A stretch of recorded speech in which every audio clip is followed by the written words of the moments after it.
વઢવાણના પૂર્વ ધારાસભ્ય અને આણંદ જિલ્લા ભાજપ સંગઠનના પ્રભારી વર્ષાબેન દોશીને ભારતીય જનતા પાર્ટી દ્વારા રાષ્ટ્રીય ઉપાધ્યક્ષ પદે નિયુક્ત કરવામાં આવ્યા છે।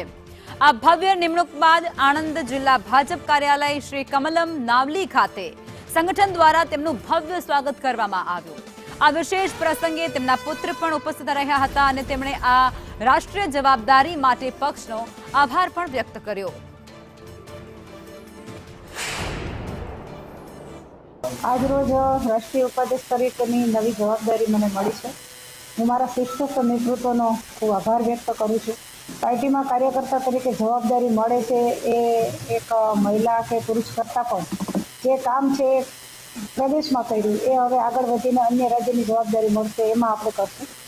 काम छे भारतने परम वैभव सुधी पहोंचाडવું છે। विकसित राष्ट्र बनाववा माटे, विकसित देश बनाववा माटे जे 2047 स्वप्न छे ए स्वप्न ने साकार करवा माटे आगळनी जवाबदारी में जे पण कामगीरी सोंपी हूँ मारी कर्तव्य निष्ठाथी बजावीश।